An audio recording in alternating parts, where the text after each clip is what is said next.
The Taos Hum.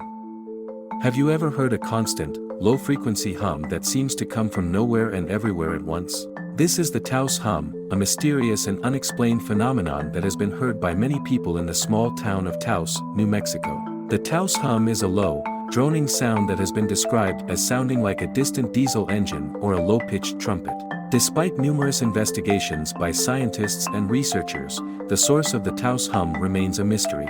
Some people report feeling physical effects from the Taos Hum, including headaches, nausea, and dizziness.